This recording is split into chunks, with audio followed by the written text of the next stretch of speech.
He's up to $500 a month, and obviously that's a big deal, but they like it too, especially being part of something that reflects their values instead of working against them. So yeah, really, you can save a ton and like it better. Imagine being happy with how you're taking care of your health care. Find out more. Call 833-34-BIBLE. That's 833-34-BIBLE. Here's the Wall Street Business Report. The U.S. economy expanded at a strong 4.3% annual rate from July through September as consumer spending, exports, and government spending all grew. Economist Steve Moore told the Salem Radio Network he expects great things in 2026. I think that we're going to see a booming economy. I think we're going to see 4% economic growth. I think we're going to see the deficit start to fall, because the best way to reduce the deficit is grow the economy, get people back into work. I think you're going to see inflation, ready for this, fall below the 2% target. Federal regulators have approved a pill version of the weight loss drug Wegovy that gives Novo Nordisk an edge over Eli Lilly, whose similar drug is still under review. Wall Street closed at another record following a surprisingly strong report on economic growth over the summer. The Dow was up 80 points at the closing bell. For the Wall Street Business Report, I'm Bob Agnew. News and analysis at townhall.com. At least 5. On Point weather on 107 The Point. Here's tonight's forecast. Clear and not as chilly as we've been. The low dipping down this evening to 48. Tomorrow, plentiful sunshine to go with a high temperature all the way up to 74 degrees. For Christmas on Thursday, it's a blend of sunshine and clouds. We'll see a high temperature topping out at a wonderful 76 degrees. And we stay dry until a slight chance for a shower on Sunday. I'm Cal Moss with your On Point local weather. WQXL Columbia, W264DF. From the Bart Fireside Studio, the solution for keeping you warm this winter. This is 107 The Point. This is The Point. Make thepointradio.com. Come on, press that button. This is Sports Talk with Phil Kornblut and Chris Bergen.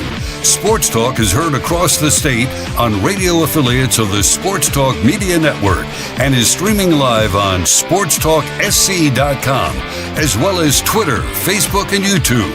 The South Carolina Education Lottery lucky number to call in is 888-898-2525. That's 888-898-2525. Now, here are Phil and Chris with tonight's edition of Sports Talk. All right, so how you feeling out there here on Christmas Eve of 2025? Let me be the first to wish you all happy holidays. I know nobody else has done that, so we'll be the first here at Sports Talk to wish you happy holidays, because I know many of you are going to be heading out and about and shutting it down. I heard a news flash the other day, not a flash, but a news note the other day that really, according to scientists, people stop working in December around December 15th, mentally and physically. They just shut it down about December 15th and cruise through the rest of the year.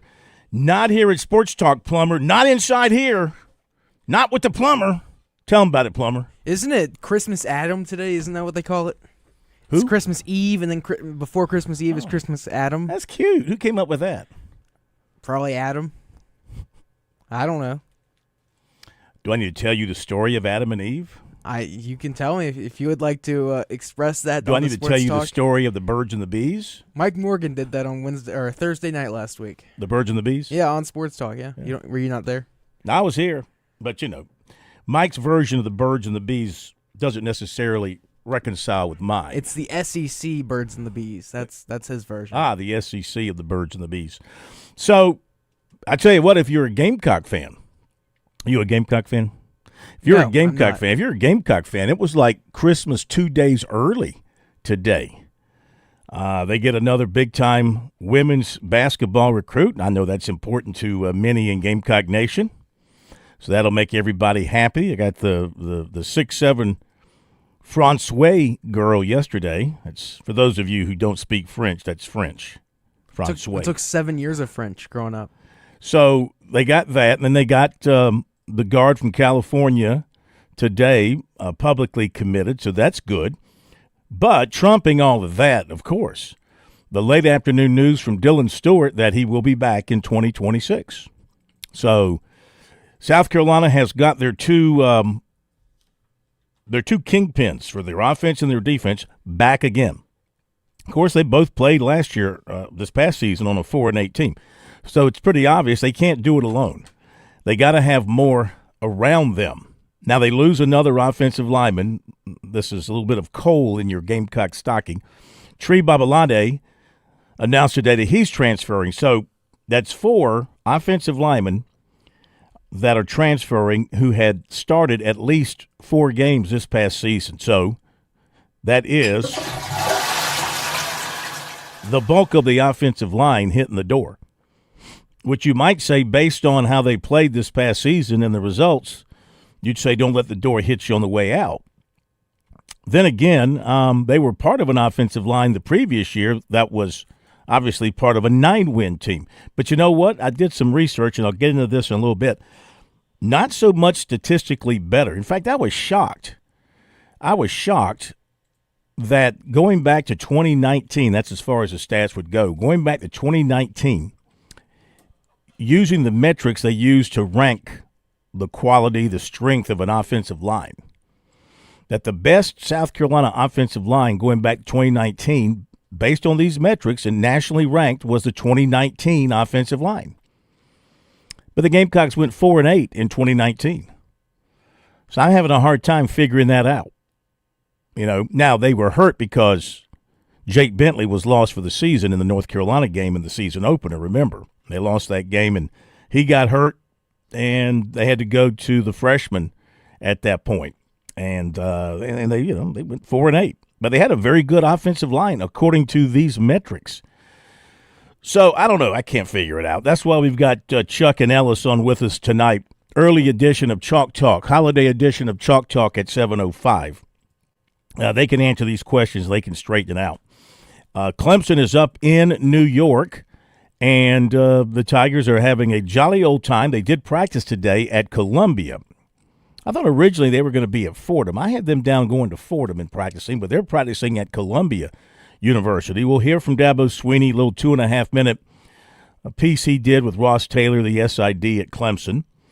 And as far as any media availability, they won't have anything until Christmas Day. They will allow the media to view some of their practice on Christmas Day. And then we'll have on Friday, we'll have Dabo Sweeney with a Zoom press conference at 11 and Terry Smith at 11:30. I mean, I guess it's because of the city. The you know, bowl games are usually overloaded. I mean, they overload you with media opportunities. You're able to go watch the practices. They do media with the coordinators on one day with some players. They do media with the head coaches. You do media with the head coaches out at the practice fields. I mean, it's crazy, like when you're at the bowl games down in Florida. But my first time dealing with this particular bowl game, and I'm a little amazed by the lack of in-person media avails. But I guess it has to do with being in New York City.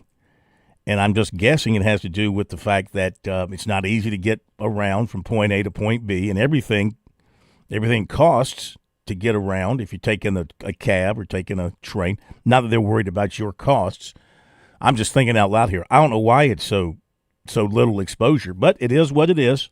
And we'll be there Friday. Might even we'll be there Thursday. Actually, arrive on Thursday. Might even get there in time to go over and watch some of that practice. I would like to do that. Yes, sir. Are you blaming the Yankees for the media availability issues? Not whatsoever. I mean, I'm just saying. It's ran by the Yankees, isn't it? It is run by the Yankees. It's ran. And the Yankees make no mistakes. They do nothing wrong. Did we up your contribution to $5 every mistake? $1 per error starting in 2026. Okay. If you can prove I made a mistake. It has to be a factual error, not a typo, not abusing the language, though I might throw in misuse of a verb or a noun. I might throw that in there as well. Well, I will not be held accountable for those actions on my end, at least. Well, you'd be broke. You should do 25 cents for every typo. No, not doing that. But I will find myself $1 for every factual error in 2026. And if you don't catch it, Plummer, and the audience doesn't catch it, does that mean it really happened? That's the thing. You got to catch me on it. You got to call me out on it. Now, if I catch myself, like I did with the realignment of Class A, where I said 39 schools instead of 66, that bothered me to no end. So if I catch myself, I'll find myself as well. But if you catch me, then that'll be the plumber will have a spreadsheet. That'll be the sure thing. I will have a spreadsheet. Keep a spreadsheet. And, keep a total, and we'll make a contribution to a worthy cause. All right. So we've got Dabo Sweeney coming up in a little bit, and we have got Chalk Talk with Coach Ellis Johnson and Coach Chuck Reedy coming up at 7:05. Otherwise, wide open to hear from you. Our phone number, 888-898-2525. That, of course, is the South Carolina Education Lottery lucky number to reach us here on Sports Talk, 888-898-2525. And, of course, a reminder that you can learn more about the lottery's impact at sceducationlottery.com/education wins, and playing for fun is a win for education. The text line number is 803-900-4847. That is brought to you by Larry Lucas Insurance in Columbia and Lexington. You probably have insurance, but switching is easy, and bundling can save you hundreds or more. Be sure to visit LarryLucasAgency.com or give Larry a call, 803-799-1998. That's for the Columbia office, and for the Lexington office, which is on Sunset Boulevard behind the Mellow Mushroom, that phone number is 803-359-0770. So a busy end to the day for South Carolina as these things started happening very quickly. So Dylan Stewart announced on his Instagram that he is returning to South Carolina, and whatever deal they have laid out for him has been approved and accepted. Did he make more money? Is he making more money this year than he made last year? As we went over his stats last year, you would see that he had, in some ways, a better season in 2025 statistically than he had in 2024, and in some ways maybe not as good. But generally speaking, I mean, the market drives all this, and if somebody was going to up the ante and try to snatch him away, then you had to come to the negotiations with something that was equitable, if not greater. So South Carolina keeping Dylan Stewart. They're keeping this kind of happened. No, I'm thinking about Lenore Sellers from last year when he announced that he was returning to South Carolina. Remember, they had an announcement last year that he was returning to South Carolina, and happened about this same time, I think. No, it wouldn't have been. It would have been after the bowl game that he made his announcement last year. So anyway, South Carolina's got to feel good about having those two important pieces back for next season. Now they've just got to properly build around them. So that was that piece of news. And then South Carolina, according to reports late this afternoon, has hired Deion Barnes to replace Sterling Lucas as their new defensive ends coach. Of course, it's got to be approved by the Board of Trustees. This was reported by Pete Themmel. And coming from Penn State makes a lot of sense because you're talking about the connection that South Carolina now has to the Penn State staff with the coach that Shane Beamer hired from up there, the running backs coach. And you could imagine that he might have suggested to Shane Beamer that this would be a good guy to have on your coaching staff as well. Talking about Stan, what is Stan? Stan what? Drayton. Stan Drayton. Yeah, Stan Drayton, guy that I think Shane Beamer has a lot of trust in. So you can see the connection here and why this makes a lot of sense for South Carolina. So they filled that position pretty quickly because it was just last night that LSU officially announced that Sterling Lucas had been hired there at LSU. So a little bit more here on Deion Barnes. tell you a little bit more about him if you haven't heard about him. He comes to South Carolina from Penn State, and he is a native of Philadelphia. He's young. He's just 32. He went to Penn State, so that's where his ties are. And he has coached defensive line and linebackers at Penn State. He was in the NFL with the New York Jets and the Kansas City Chiefs. And he also played in, I guess it's the USFL or whatever league the San Antonio Commanders were in. And so he played at Penn State. He played at Penn State from 2011 to 2014. He was the Big Ten Freshman of the Year in 2012. Let's see, the Commanders were in the Alliance of American Football that ended in 2019. He was on the practice squad of the Chiefs. He was an undrafted free agent signed by the Jets back in 2015. So he didn't have all that much of a professional playing career. And so he goes back to Penn State, where he has been coaching, and that's been his only coaching stop. He joined Penn State in 2020 as a graduate assistant. Spent a couple of years doing that, and then became the defensive line coach in 2023. So 3 years as the defensive line coach. Obviously not being retained by Matt Campbell, the new head coach at Penn State. So Stan Drayton, I imagine, got with Shane Beamer and said, "Hey, this is a quality young guy who can certainly connect with your players. He's young enough. He's got some NFL experience, been coaching at a high level. So seems like, in all aspects, a really good fit for South Carolina in picking up Deion Barnes to replace Sterling Lucas." So, and according to Pete Thamel, citing his ESPN sources, now that Dylan Stewart's announced his plans to return, and Thamel says that Stewart is expected to be among the country's highest-paid players. And he has signed the deal to return to South Carolina. So if he's among the country's highest-paid players, I mean, that would probably push him into the $3 million category for a season.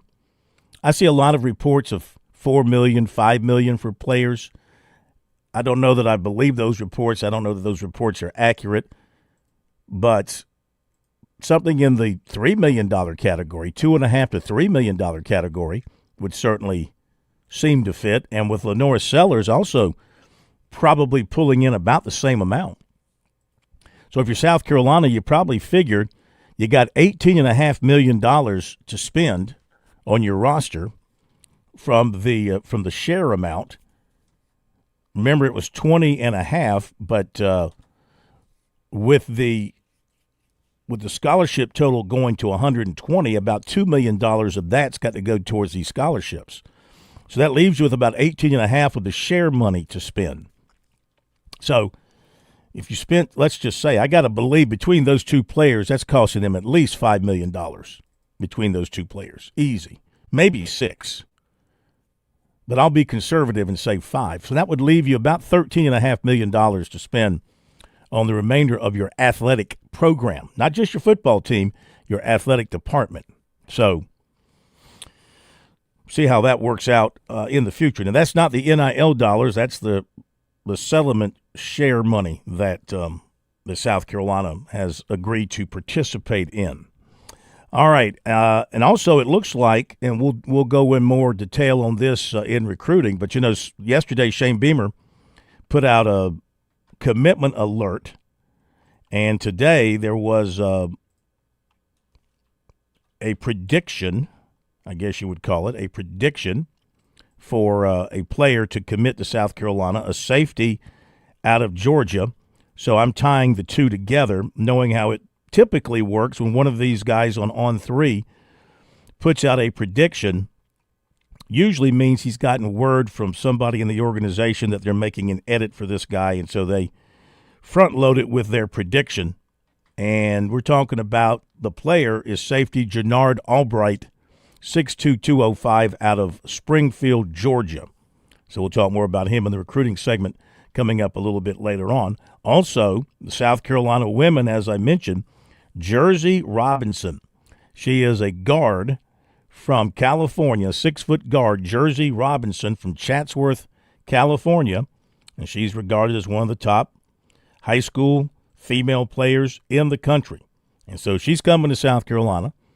And they just had the 6'7", I don't want to call her, 6'7" Frenchie, 6'7" French young lady to enroll, to join the program here at midterm.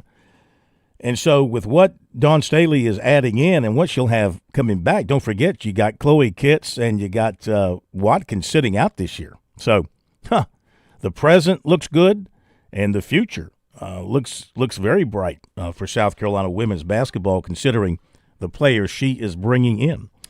So a lot going on, believe it or not, on this Tuesday. What do we call this? The Adam of Christmas? Christmas Adam. There's Christmas Eve. There's Christmas Adam. There's Christmas Adam, and then there's Christmas Eve, and then it's Christmas. Okay. I kind of like that. That kind of works for me. Yeah, here on Christmas Adam. All right, if you want to join us, our phone number, 888-898-2525. Get your thoughts on the Clemson-Penn State matchup. Who do you like? Take the points, give the points, and we'll be back. If you're a new parent or grandparent, it might be tough to picture your little ones heading off to college, but it'll be here before you know it. I'm State Treasurer Curtis Loftus. Future Scholar, South Carolina's 529 college savings plan, makes it easy to start saving for a child's future education right now. You can start with any amount. Contributions are tax deductible and earnings grow tax-free. Discover the smart, easy way to save for college today at futurescholar.com. That's futurescholar.com. We're with Major Billy Downer of the Department of Natural Resources. Major Downer, let's say I'm out in the woods or I'm on the water and I need to reach a DNR agent. How do I do that? Operation Game Thief, Phil. It's been around 30-plus years. You can call us at our 24-hour hotline any time of day, 1-800-922-5431. To report wildlife violations or to get help if you're in trouble in the woods or on the water, call us at Operation Game Thief, 1-800-922-5431. Touchstone Energy Cooperative members save more on electricity, and members save more on insurance, groceries, healthcare, restaurants, travel, concerts, and sporting events through Co-op Connections. Touchstone Energy is an alliance of the member-owned electric cooperatives, and as a member, the power is yours. Experience the power of co-op membership with Touchstone Energy and find out how much you can save on electricity and a whole lot more at touchstoneenergy.com. Hi, Phil Kornblut here with our good friend George Bryan III, heard every Friday night on Birdies, Bogeys, and Biceps right here on Sports Talk. George, the Tsunami Bar, a very valuable tool for golfers. Why is that? Well, the first thing that I say is the tempo. It's the only tool out there that allows the study of tension right from the first grab to be expressed, and rhythm and tempo is what makes the bar work, and it gives you something awfully special to keep those hands soft and get that rhythm going. Learn more about Tsunami Bar technology by clicking on the digital ad on our website, SportsTalkSC.com, and save 5% by purchasing online using the promo code BBB5.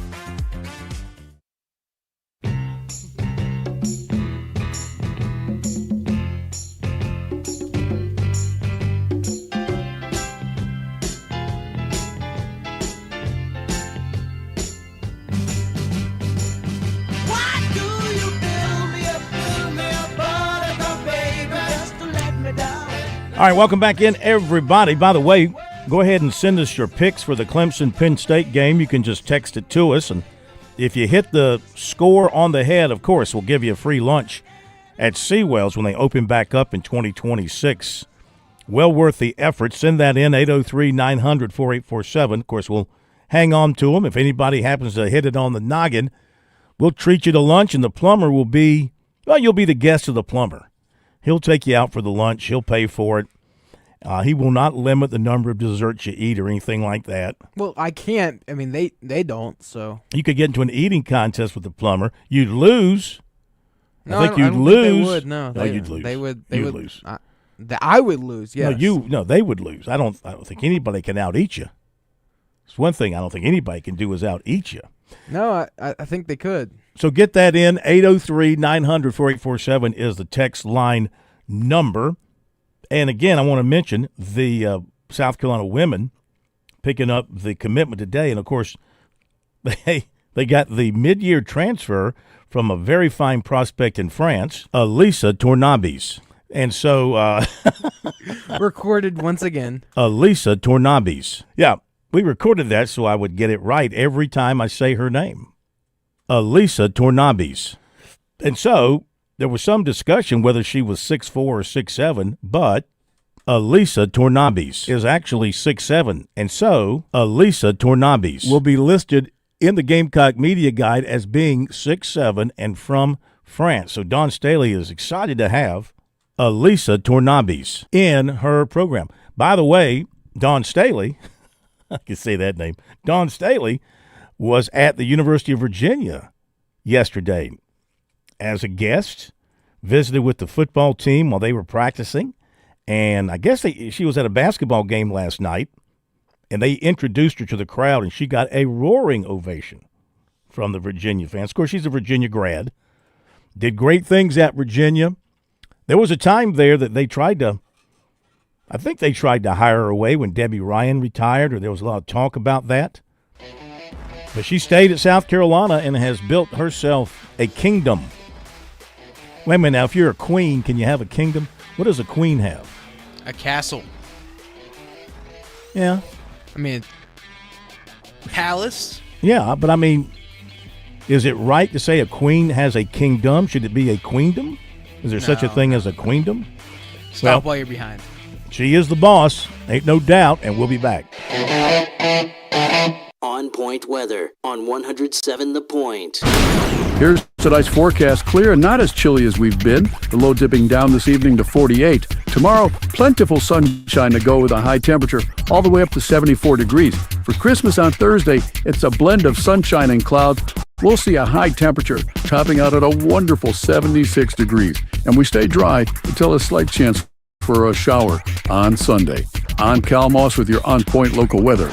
At Palmetto State Armory, we offer the largest selection of guns and ammunition at unbeatable prices. Our knowledgeable and friendly staff are here to provide personalized assistance, ensuring you find exactly what you need. If you enjoy outdoor activities like hunting, camping, or hiking, our clothing and outdoor gear collection has got you covered. We also feature an exceptional indoor range facility where you can experience the thrill of shooting in a safe and controlled environment. Visit us today at PalmettoStateArmory.com or your local retail store. Palmetto State Armory, American-made for life. Information with SRN News. I'm Keith Peters in Washington. Authorities say the explosion of a nursing home just outside Philadelphia collapsed a part of the building and left people injured and possibly trapped inside. The explosion happened Monday just as a utility crew had been inside Bristol Health and Rehab Center in Bristol Township looking for a gas leak. The cause of the explosion was unclear several hours later, as were the extent of the casualties.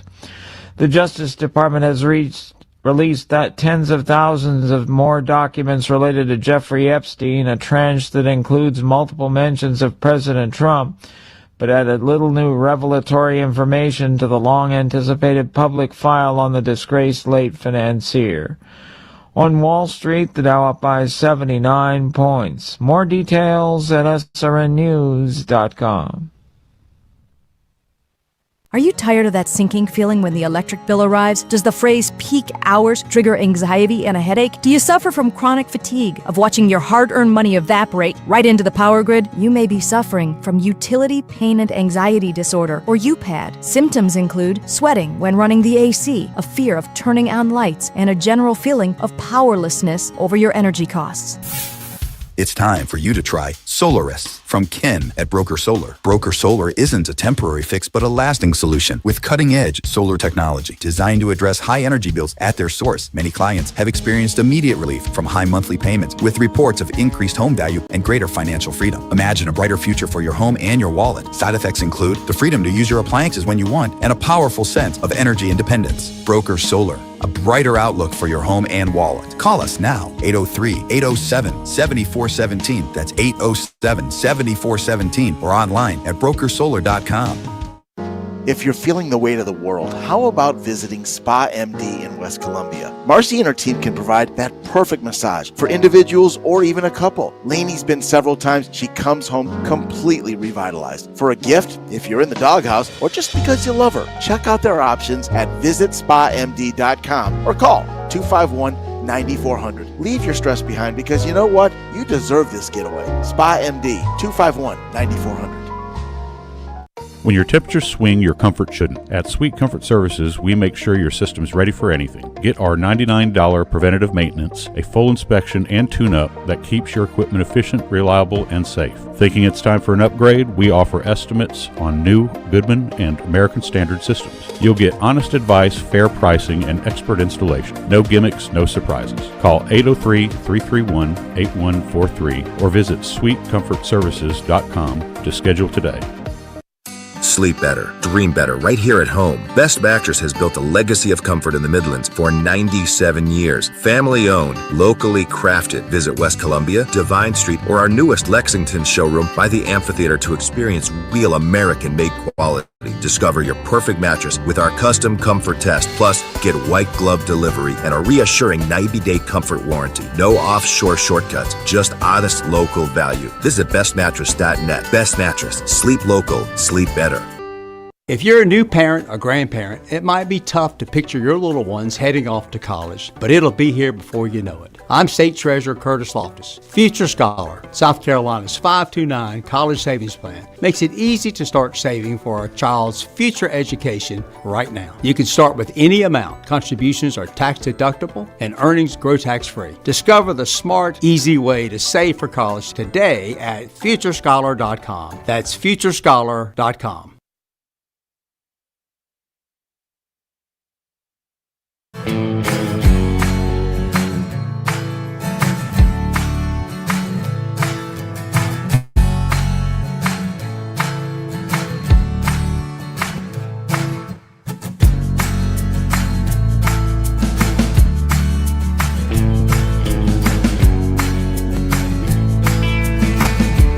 All right, talking about that South Carolina offensive line. Of course, the news that Tree Babalade is transferring.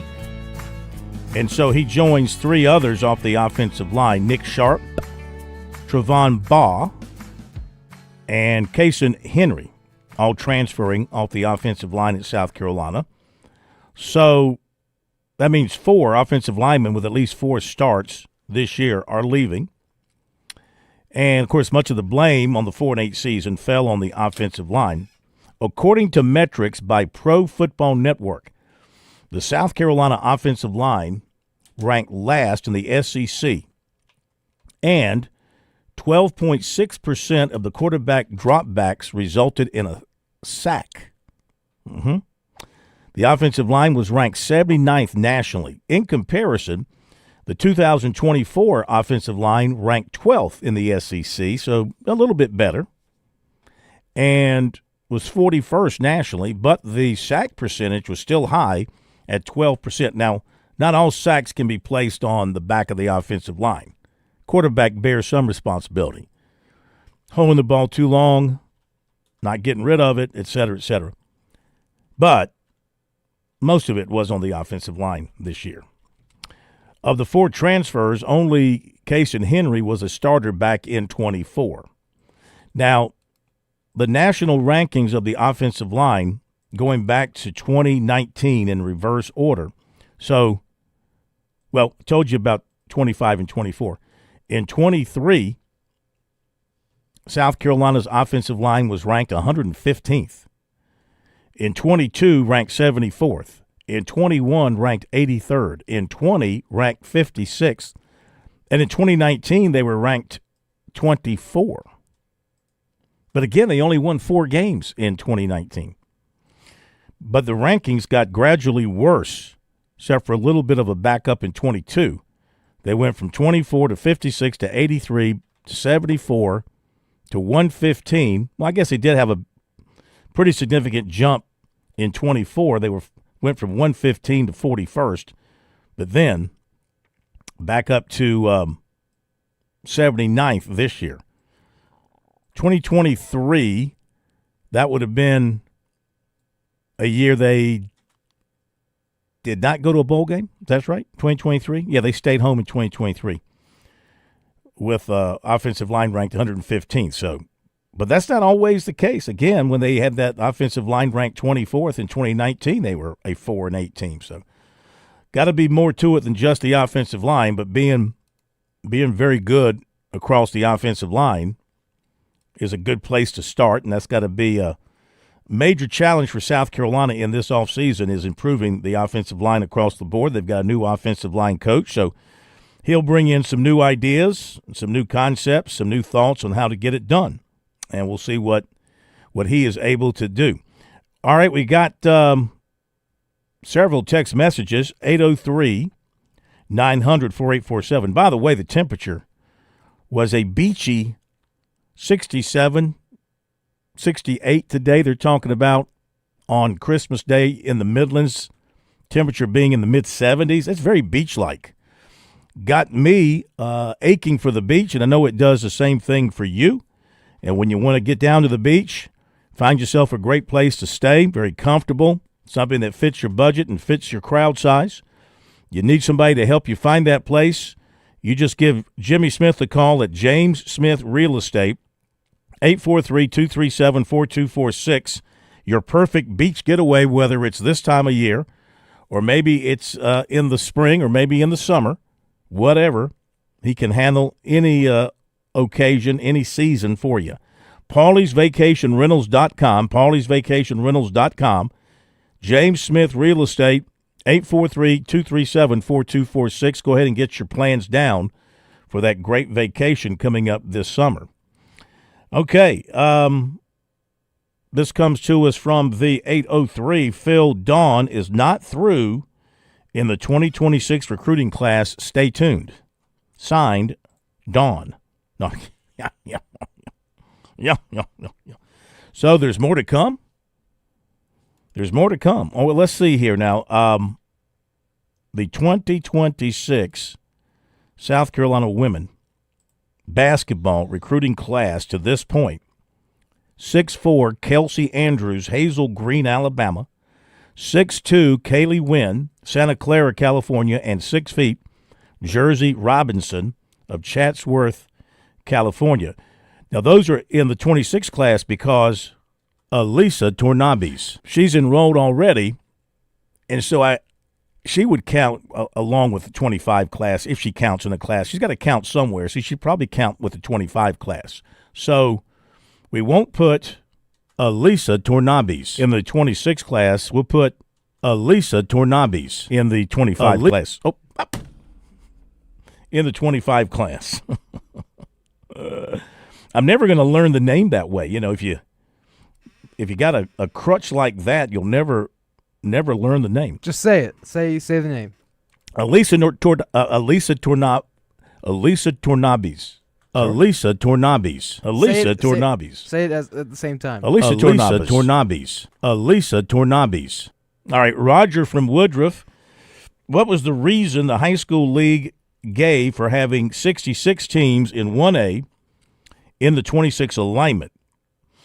There were several teams, Woodruff included, that dropped to 2A because the line moved up more than anything else.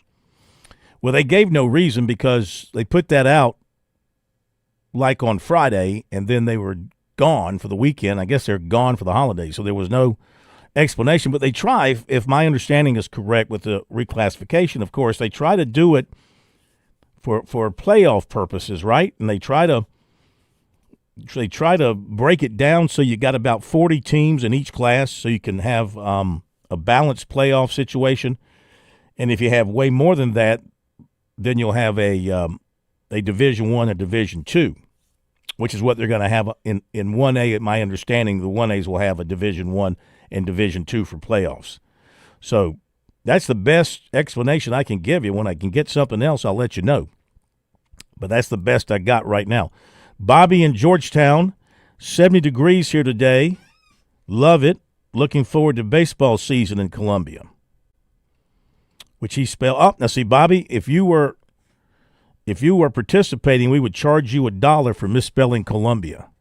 No, I thought it was 50 cents for typos and misspellings. Everything's $1.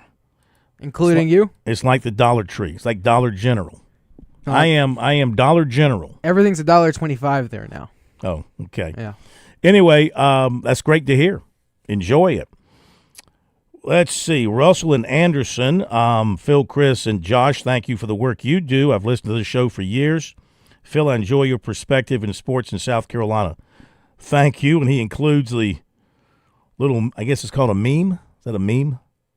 I don't know, because isn't that Bill Belichick in the sidecar? It looks yeah, like yeah, with Petrino on the motorcycle and the girlfriend and Jordan Hudson riding with Petrino. Yeah. Because we know the story about Petrino on the motorcycle, right? I don't. So see, this is what I have to, educate the plumber from time to time. So a few years ago when Petrino was the head football coach at Arkansas, he had a hot thing as a girlfriend too. And they were on his hog. That's a motorcycle. Okay.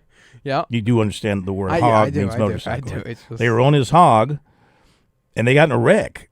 Okay. And, injured. He got really beat up. But he did a press conference the next day. First of all, I don't think he was supposed to have a side thing going. He might have been married at the time. I'm not 100% sure. It was very embarrassing for Arkansas. They didn't fire him. But he did a press conference the next day, and he had a brace on his neck, and his face was all scraped up and all this kind of stuff. So that's what this picture is depicting to some degree. But I think, in all honesty, from a football standpoint, that's a genius hire by Belichick. That's a genius hire. Petrino, he did all he could do there at Arkansas with what he had to work with, and he's still considered a very strong offensive mind. So I think that's a good hire for them, no doubt about it. I think it's a good hire. All right, and let's see. Continuing with our text messages, and that number's 803-900-4847, 803-900-4847. We have a message here. Jersey Robinson. Thank you for sending this to us. Somebody sent us the post of Jersey Robinson committing to South Carolina. So I guess she's a very exciting, very good female basketball player that will enrich the lineup of the South Carolina women. Let's see. This was from earlier today. Do you think Stewart will transfer? No. I can say that with absolute certainty. Unless he comes in and doesn't like the new coach, But no, I think he's looks like he signed his deal, so he is he's good. He's good to go. And let's see here. Let's do this one. Phil, what is your take now on the smaller conferences getting their champions into the CFP after Tulane, James Madison blowout losses? Yeah, we addressed that last night. I think it's just time to do away with that. I just think it's time. We've experimented with that enough. I think it's been proven now that the best of that group just can't compete. They don't have the athletes across the board. They might have a single athlete here or there that might be able to play up and play on one of these teams, but not across the board, not when you're talking about matching 22 on 22. And I think it's been proven. I can't wait to get the reaction from Coach Reedy and Coach Johnson to that if you're going to have a playoff and you're going to limit it to 12 or 16, then get the best so you have every team should have a chance to win the national championship in that small grouping. And then make form a playoff for the next group, just like you did for FCS. Have a middle playoff, for the group of 5. Come up with a nice name for it. Make it sound interesting. Get a television contract for it. Share the money, and everybody will be happy. Happy, happy, happy. And plus, that'll give the bigger schools another chance to watch those guys in action and then go down and steal those away from those programs, They can name it the Kornblut Cup. I think we've already used that name for something more important. Isn't that the name of our picking contest? No, I don't know what that is. I don't know. Yeah. It's called the I'll come up with a name for it. I thought we had a name for it. Okay, we're going to hear from Dabo Sweeney coming up after the break. There's a lot of things we take for granted in our lives. Your home's AC will run cool. Your drive-through coffee will be hot. And the car will start when it's time to take your kids to school. It's when things don't go as planned that you start thinking about who to call and where to turn. The good thing is, you can prepare for life's most difficult days by calling the Larry Lucas Agency today. Larry is a State Farm agent that has been taking care of people across South Carolina for more than 2 decades. You probably have insurance, but switching is easy, and bundling can save you hundreds or more. Most importantly, the Larry Lucas Agency can help you choose the protection you want at the price you want. All backed by South Carolina's #1 home and auto insurance company.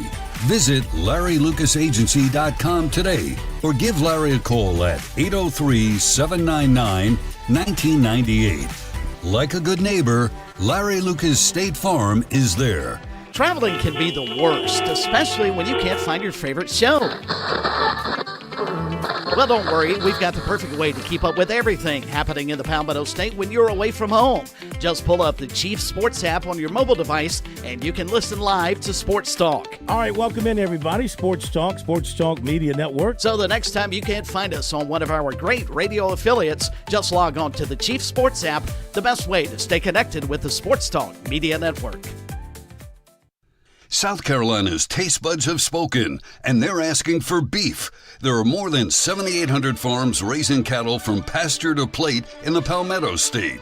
So whether it's steaks on the grill before the big game, sirloin medallions plated for date night, or burgers with a family, make sure beef is a part of your playbook this football season. Smoked, grilled, and slow roasted. Find the best way to enjoy your beef at scattle.org. Beef. It's what's for dinner in South Carolina. Funded by the South Carolina Beef Council, part of the Beef Checkoff Program. Oh, Phil, you're supposed to stay neutral, but your stripes show it's indisputable. Tiger Phil.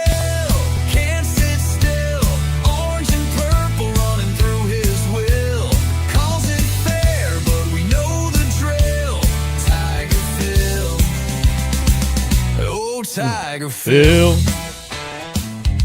Speaking of the Tigers, Dabo Sweeney in New York. What a scary thought. Here's Dabo Sweeney as he talked with Ross Taylor this afternoon. Tigers having their practice inside a bubble at Columbia University. Hopefully there weren't any students out there protesting. You know, they protest all the time at Columbia University. Hopefully they weren't protesting the presence of the Clemson Tigers in their midst. All right, here we we never what was the first question? Do you remember the first question? Yeah, question was asking about being in New York and what it's like. All right, being in New York and what it's like. Here's Dabo Sweeney. Yeah, I got to go check my attic, and I'm pretty sure I might have got recruited by Columbia. I'm not sure, but I'm going to have to go check, see if I got a letter or two.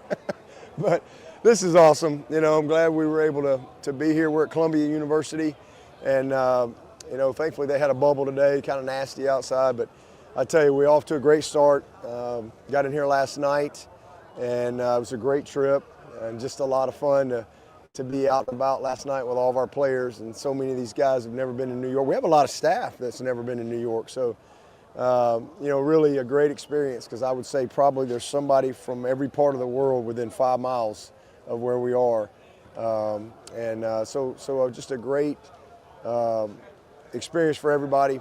But today is a tough, you know, Tuesday practice, and I'm really proud of their spirit, their effort, their energy, their focus today. They showed up ready to work. It was a very competitive day, as has all of our practices been. We finished up with a little scrimmage today, our last little scrimmage work for all of our young guys. It's been really beneficial to see a lot of these guys play over the last few weeks. So just excited about it. Got a big week ahead. Tomorrow is Wednesday, obviously Christmas Eve, and then you know, Christmas Day. I want to wish everybody Merry Christmas, and you know, just enjoying our time so far. But hey, we're up here to try to win this game.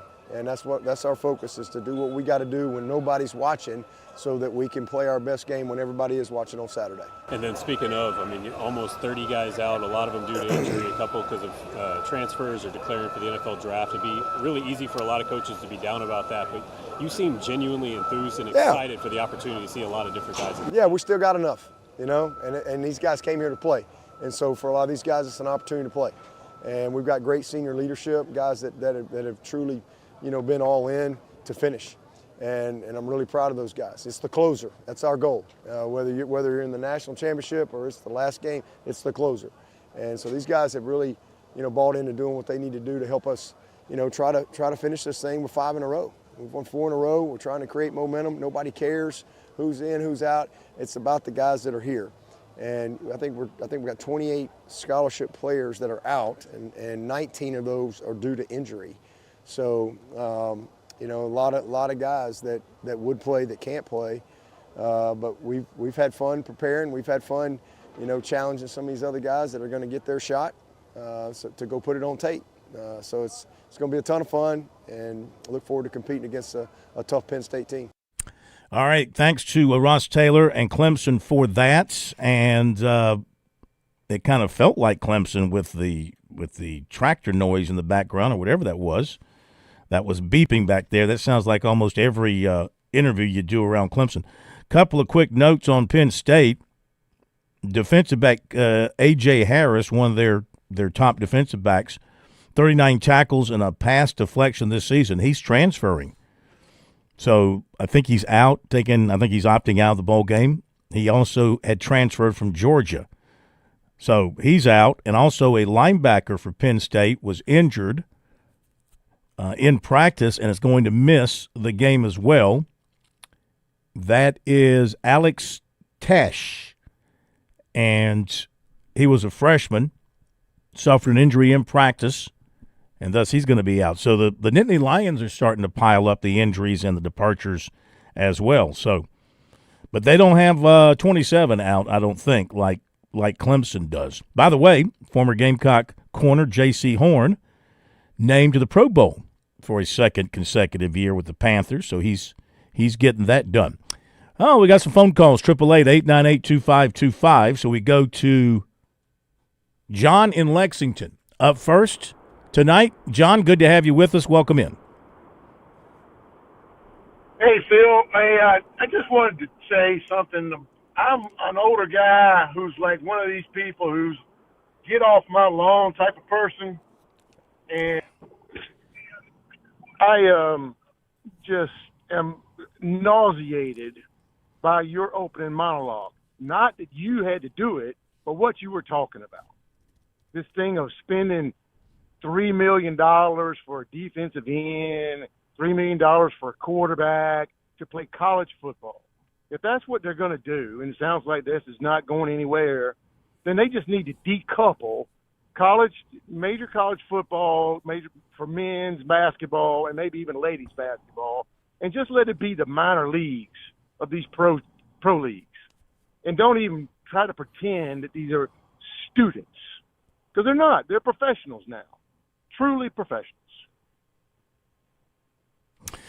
I hear what you're saying, and who knows? We're in the very early stages here, John, of figuring this stuff out. And it has not settled. Eventually everything hits rock bottom in terms of settling, and it has a form, and it sticks with that. We're still figuring this out. I mean, you still got judgments coming in. You still got you got the United States Congress looking at things to try to help it out, try to make it work. You got the NCAA still trying to come up with ideas. This thing has not taken its final form yet, and I don't know what that final form is going to be.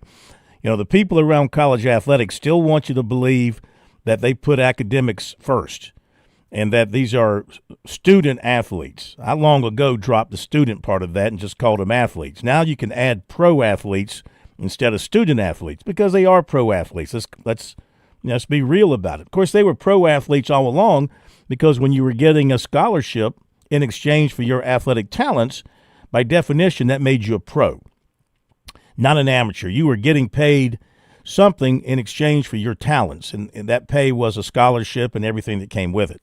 Anyway, that's a discussion for another day. So I don't know what this form is going to end up to look like at this time, because it's going to take years for this thing to sort of sort its way out. And, I do think that, the pros, the legacy pros, they don't want to do that. Why should they pay and help fund minor leagues when they're having it done for free by the colleges? The colleges have forever been a source of free talent, prepared talent, to the various the legacy professional leagues. So why would they want to, touch that?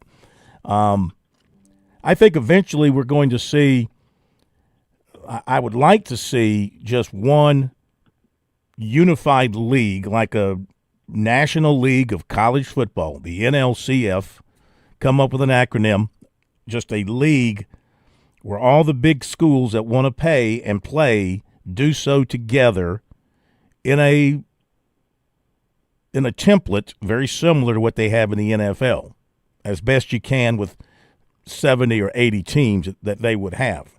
And then you can do with the rest what you want to do with the rest. But the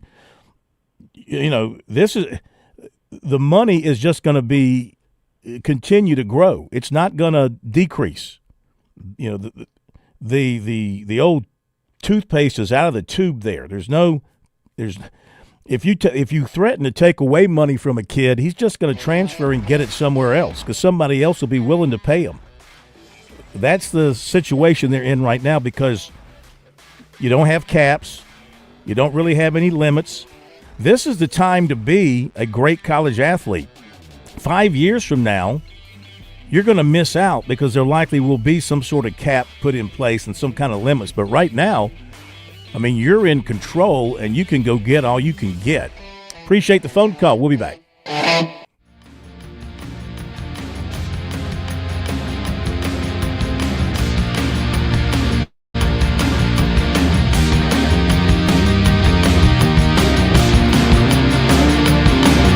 WQXL Columbia, W264DF. From the Bart Fireside Studio, the solution for keeping you warm this winter. This is 107 The Point. News this hour from Town Hall. I'm Keith Peters in Washington.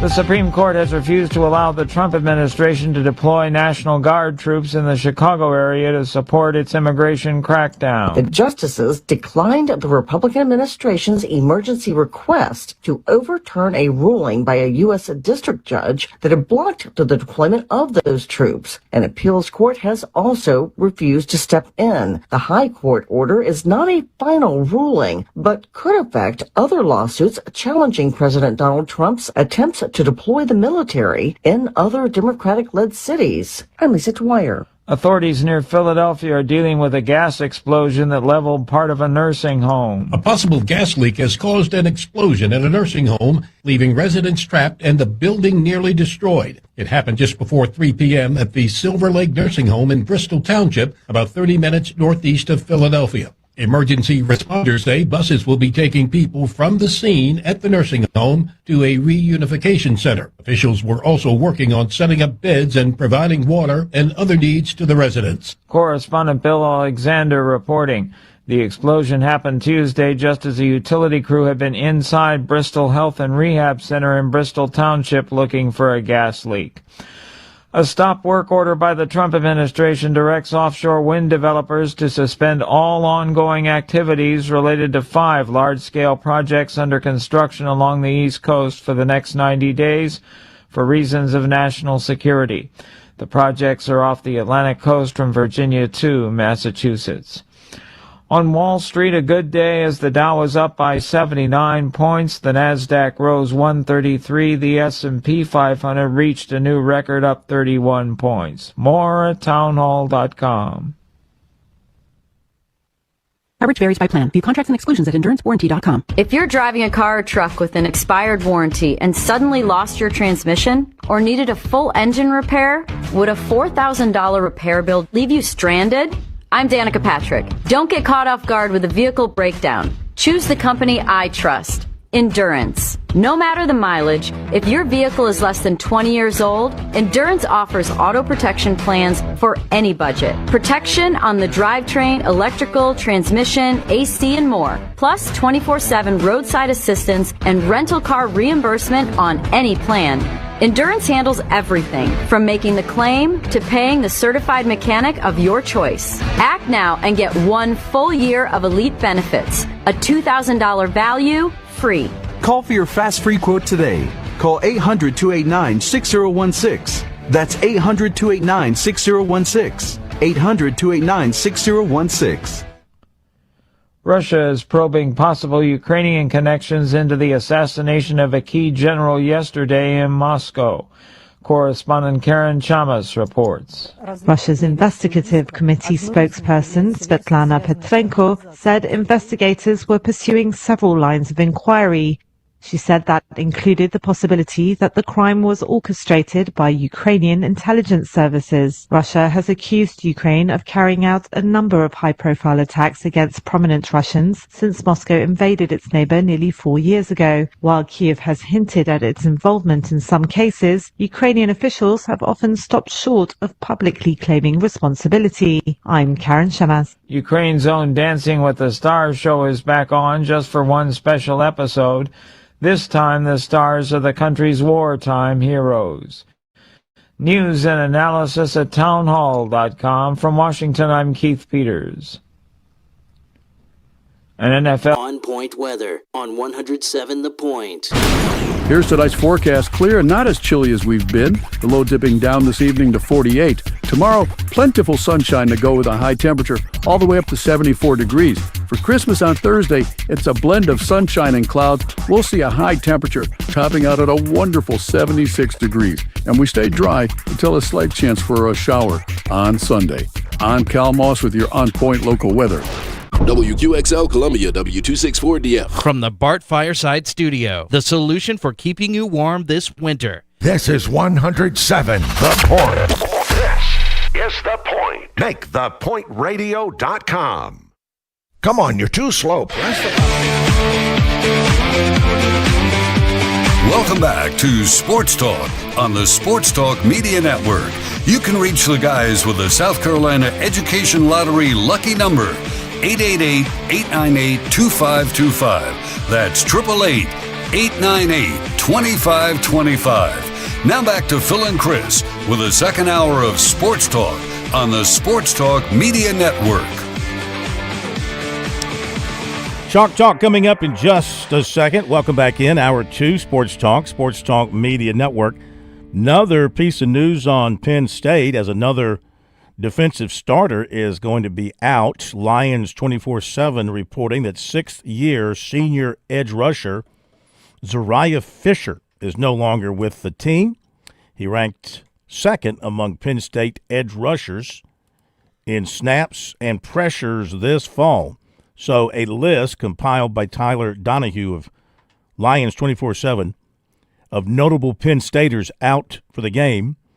Defensive end Chaz Coleman, defensive tackle Zane Durant, defensive end Zariah Fisher, cornerback A.J. Harris, offensive lineman Vega Ione, running back Nick Singleton, linebacker Alex Tosh, cornerback Elliott Washington, and defensive back Zakee Wheatley. So that's a pretty good group of players. Of course, Clemson's got its own fair group of players out as well. Opt-outs, transfers, and injured players who will be out. 27 total for Clemson. So there you go. That's the latest there. Lots to talk about involving the Tigers, the Gamecocks, the college football playoffs, coaching moves, NIL. Let's do it. Get ready for a deep dive into the X's and O's. This is Chalk Talk with coaches Chuck Reedy and Ellis Johnson on the Sports Talk Media Network.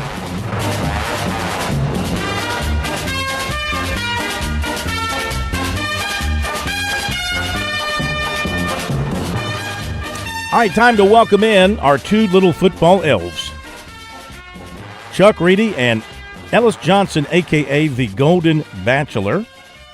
Welcome in, gentlemen, and happy as I learned tonight from the plumber, this is actually called Christmas Adam, because Christmas Eve is tomorrow. That makes this Christmas Adam. So there you go. Chuck, welcome in, sir. How are you? I'm doing great, Phil. I'm doing great. Thank you for having us on. Appreciate you being with us. Coach Johnson, welcome. How are you? Doing good. Ready for a big holiday? Today was my birthday, Phil. I'm trying to just get through that first. I mean, I can't do all of it at once. Oh, my gosh. You were 2 days away from being a Christmas baby. Your mom couldn't hang on? Yeah, hey, Rick Stockstill, Kirby Smart, and my old college coach, Bobby Ross, were all born on the same day. Wow. As you? Yes. How about that? Well, congratulations. What are you, like 60, 61? Come on, Phil. I'm 58, man. There you go. It's all about how you feel and how you think and how much Botox you can take. Anyway, we got a lot to cover, guys, so let's get to it. Let's begin with a flashback to the weekend, Friday, Saturday, college football playoffs. Chuck, who impressed you the most? What'd you take away from the first round? Well, I thought that Alabama – I thought Alabama played well. They played the game without a turnover. They still can't run the ball very well, but getting down 17 points and then coming back, I thought that was very impressive. Miami, obviously, very, very good on defense. They ran the ball. I mean, the running back was awesome. That was the difference in that game. And then, of course, the other two, it's just what we thought. You had two mismatches that shouldn't be a part of the playoff, but it is what it is. Yeah, kind of saw that coming. Ellis, what did you think of how the two fair matchups went? Were you shocked by? Well, did Miami's defense surprise you? I know they have a good defense, but holding A&M to 3 points. I mean, come on, nobody saw that coming. Yeah, I was a little bit surprised the way the ball game shook out, in total. But A&M was a little overrated this year. I was kind of on their bandwagon for a while, but when you got toward the end of the season, you look back and said, who did guys beat? They played 7 of the bottom 9 teams in the SEC. And they played Texas, who was 5th, and they got beat pretty soundly. So I kind of thought Miami could win this game, but I was just thinking that environment at Kyle Field would be too much to overcome. But I kind of picked Miami, and they came through. They look like right now they're one of the more balanced teams in the whole thing. I don't know what happened to them in the mid-year stretch where they lost a couple of mediocre ACC teams, but they're playing really good right now. And like Chuck mentioned, they got a running game. And you can't hardly find any of those on TV anymore. Alabama ran for 28 yards and won a playoff game because Oklahoma gave them the game. They dropped a punt. They had snap in their hands, and they threw a pick 6. So the games this weekend were more of who screwed it up than who actually made a great play and won it. Chuck, what do you I think this coming weekend is going to be a lot different. I think you got some great matchups. Yeah. It won't be this weekend. Yeah, the following weekend. Wow. Yeah. Chuck, what do you make of the fact that in the two games where it was parity with the two teams, that the home field didn't make a difference? The home teams lost both at Norman and in College Station. Yeah, but like Ella said, Oklahoma. You got a pick 6 and you got a drop punt, and then Texas A&M again. We said this last week. They had the easiest schedule in the SEC. Until they played Texas, and of course they got beat. Marcel Reed, he makes a lot of good plays, but he's a turnover machine now. He'll throw an interception in a minute. And he'll fumble it too, as well. So, they turned the ball over. And of course, Ellis and I both picked Miami last week, if you remember. And so I wasn't surprised at that at all. Yeah, you guys nailed it. So looking ahead, not to this weekend, the next weekend, Ellis, we got Texas Tech and Oregon going to Texas Tech, at Alabama going to Indiana. Here go with Ole Miss and Georgia again. I say I mean, these are bowl games. And Miami and Ohio State meeting up. So those are the four in the various bowl games. So, gosh, I mean, those are all. This is kind of what when you drew it up and you said let's have a college football playoff. I mean, this is kind of what you wanted to get to, having these kind of matchups. And we got great matchups up and down the line. Who's for real here, and who do you think is going to be sent home? I think they're all for real. I don't think Texas Tech has great balance O&D. You know, they're dominant on defense, but their offense is suspect. Alabama can't run football. You know, Ole Miss, they didn't have a real tough SEC schedule either. You know, Ole Miss, I think they played like 5 of the bottom 6 or something. I don't know. You know, who knows? I think the quarterbacks are all pretty good, but we've seen Sayin from Ohio State. We've seen Indiana get to him, and he didn't play very well. And then I think the quarterback at Texas Tech we don't know how good he is. And I think 2 big things you look at first when you start trying to see if these guys belong where they are. Do they have good quarterbacks, and do they have good defense? And everybody in the thing, still in the thing, can answer those questions pretty affirmatively, except I'm not sure about the quarterback at Texas Tech. And I got a little question marks about the one at Ohio State. The crazy matchup that I was thinking about, I saw something the other day on who's got 4 stars, 5 stars, 3 stars. I don't know if y'all saw this thing. It's from College Football Tracker. So I added up the 5 stars and 4 stars on each team. Alabama's got 64 5 and 4 stars on their roster, and Indiana has 7. That's 57 guys difference. But Indiana is a touchdown favorite in the game. So I think it's going to be some interesting stuff. If I had to pick it, I think it's going to be Oregon, Indiana, Georgia, and Ohio State. And I still think Georgia, if they play the way they've been playing lately, I think they'll end up winning the whole thing. All right, Chuck, who do you have? Who do you like? Well, yeah, I mean, Ellis is picking all the favorites. I mean, he's not going out on a limb at all. But I'm picking Alabama in an upset. I agree. I don't think Texas Tech.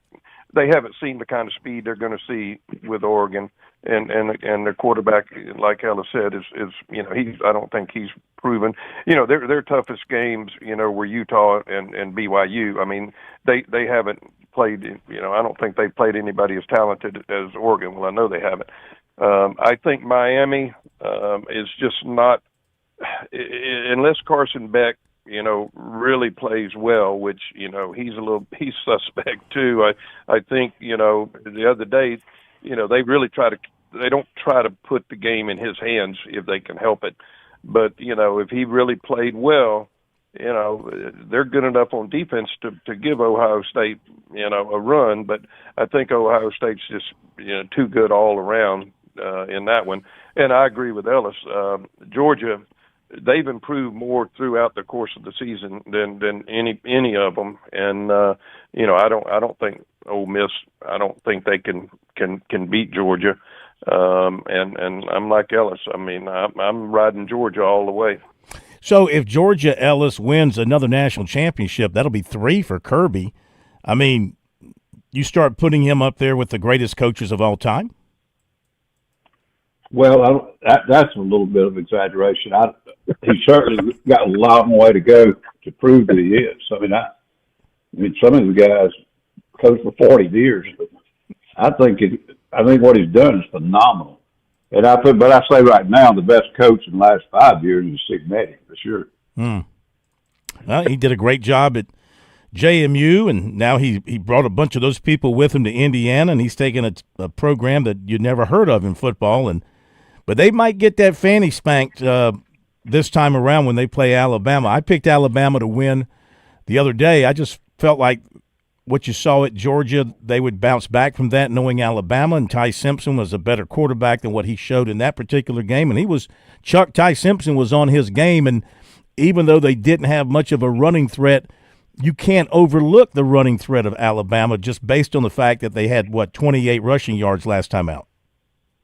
Right. No, Daniel Hill, look, he made some plays, and, you just got to figure, and I know they haven't had a running game all year, but you just keep thinking that they ought to be able to run the football. If you look at their offensive line, for heaven's sake, they should be able to run the ball, but they haven't. And so, they're going to have some balance to beat Indiana. But I don't know. Indiana, even though they beat Ohio State and they beat Oregon, for some reason, I'm still a little bit leery of them. Okay, let's turn our attention to closer to home, because we got a lot of stuff going on around here. Let's begin with the Gamecocks. Ellis, they're getting it done. They got the quarterback signed. They got the defensive end signed. They lose Sterling Lucas, but looks like they're hiring Deion Barnes from Penn State. By all accounts, he looks like a quality defensive end coach. So if they can hold everything else together, then they've survived this kind of tough stretch. And now they've just got to focus on retaining who they want to retain and hit the portal and get what they need there and go on from there. The Lucas decision to leave, your thoughts on that? Certainly South Carolina made him a very good offer to stay, but do you think that in his case he looks at the overall situations and sees a new opportunity at LSU where he knows that things are going to be stable and it's going to be you figure it's going to be a long run there with those guys, while, South Carolina, let's face it, Beamer's got to win and win in a major way next season. Yeah, I don't know if that's a win in a major way, but he's got to get back to a winning record in the bowl game, I think. And I don't know, I wouldn't begin to know what Sterling's looking at. I don't think South Carolina to LSU is a lateral move. Now, if it's something about a title or a responsibility that you gain, one job can be better than the next, even if the school's not, traditionally as good. But when you look at the history, the tradition, the resources, the accomplishments, and all of those things of LSU, and even for Kiffin, that I guess you'd have to say, and where he's leaving, it's not the same. But only he knows that, and I wouldn't begin to try to figure it out. I don't know anything about all the rest of it. I assume you're talking about Stewart and Sellers. Yep. That they've been able to keep them, and that's good. That's kind of a nucleus, almost, that you can build around, and hopefully they can do a good job in portal and the recruiting and the off season and spring ball and everything else involved, because they got a long way to go. They do, Chuck. I was sitting here just estimating on the show between the two deals that Sellers and Stewart must have agreed to. I'm thinking probably between the two combined, I'm thinking about $5 million, maybe pushing even $6 million between the two. Don't you think they both got more money this time than what they got last year because of the market pressures and people trying to pull them away and all that kind of stuff? Oh, well, I'm sure they got more money, and so it's not necessarily based on performance. It's what the market will bear, and I'm sure that that there were a lot of schools that would be willing to pay Sellers $4 million and pay Stewart $2 million or whatever. So you gotta pay up, and now that's great, but you better have enough money to buy some offensive linemen and some running backs, or it won't matter. And that's the problem when you put a whole lot of money in one or two guys, it dilutes what you've got left.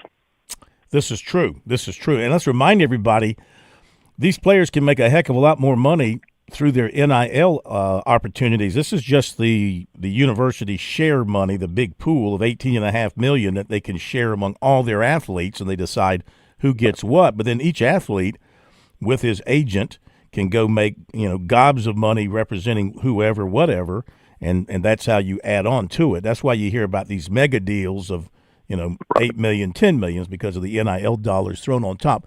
Ellis, I know you're a defensive guy, but you faced offensive linemen, of course, in coaching defense. And I was going back and doing some history on South Carolina's offensive line. And, I mean, it was bad this year. They were ranked 79th in the country in offensive line efficiency by the metrics, and 12% of the time, 12.6% of the time when a quarterback dropped back, he was sacked. So that's not very good. Yet, I went back. The records only go back to 2019, this particular website with these stats. And in 2019, the Gamecocks were ranked 24th nationally as an offensive line, yet they only won 4 games. So, I mean, we talk about the offensive line, and you got to be good, but you can be good on the offensive line and still not win games. Yeah, I mean, if you're really good on offensive line, I think it's a heck of a start. But maybe the other factor involved in this, how many offensive line coaches have they had since Beamer's been there? This would be their. Count the ones that they've took had over more in the season. They've had more quarterback coaches than offensive line coaches. I was getting to that. Yeah. I'm asking the offensive line coaches because that's what you were talking about, how bad they were. Yeah. But, I mean, part of it is this constant revolving doors. Your player sitting in that room, it's not the only factor, but it is not an unimportant factor that you hear the same thing for about 2-3 years in a row, and you're on the same page, and you're like a machine that's finally fitting parts together. I mean, and you just mentioned what I was getting ready to come to next. How many quarterback coaches or how many coordinators have they had in the last 4 or 5 years? Mm-hmm. Sellers is getting ready to play for his 5th. Is that correct? I think counting the ones that have to take over in the middle of the year. Yeah. Yeah, I think you're right. I mean, offensive line coaches, this would be like their 4th, I believe, if you count Sean Elliott working in there for half a year. I think this would be their 4th offensive line coach. Okay. And, I mean, that's not of course, a lot of these kids don't stay but a year or 2, so they don't care. But I just think it's been a revolving door, and some of it's been players and some of it's been coaches. And I'm not saying it's the only program in the country like that, but this portal NIL thing, if my team is going to be turning it over every year and every 2 years, I'd be trying to find some stability in my staff to have some kind of carryover. You're going to change the offensive system, change the quarterback coach, change the coordinator, and change the offensive line coach. And during all that, there was some shifting in and out with the receivers and the tight ends. So a lot of that, I think, is a factor involved in this. I don't think it's just recruiting lists. All right, let's turn our attention in the last 4 or 5 minutes here to Clemson and Penn State, guys. This is Chalk Talk with Chuck Reedy, Ellis Johnson. Happy birthday again to Coach Johnson, the Golden Bachelor, who got even more golden today, I guess, with another birthday. So, Chuck, Clemson and Penn State, I don't know. I kind of like the way Klubnik has been playing here over the last half of the season since the SMU game, though Clemson still hasn't really been tearing it up offensively against quality opposition. As I mentioned, Penn State has lost some key defensive players. Clemson's lost a bunch.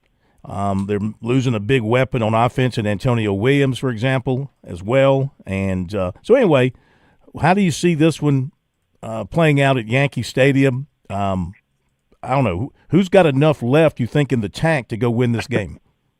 Well, I think a couple things. Obviously Clemson's staff is intact.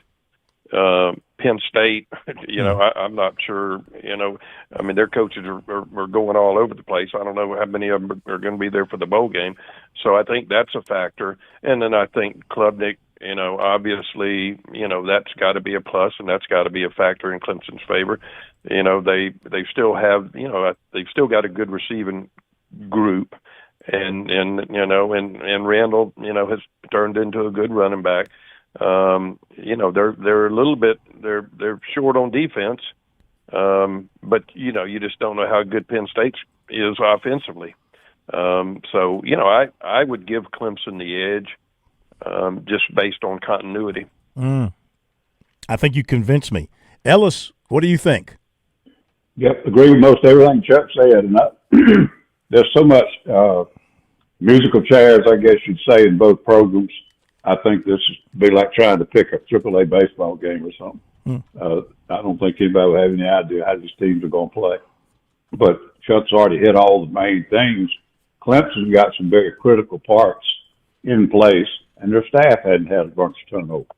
And I don't really know much about Penn State, but if James went, if anybody's left, if they got other coaches, like you just said, somebody hired defensive end coach. I know Stan Drayton, who was with us at Mississippi State. Stan's on the way to South Carolina. I don't know if he's coaching the bowl game or not. He is. But I just think they've had more distractions. You know, of course, it's going to be snowing, 75% chance of a little snow up there. But bring it, baby. Bring it. I guess whoever wins will be the one with the best bullpen.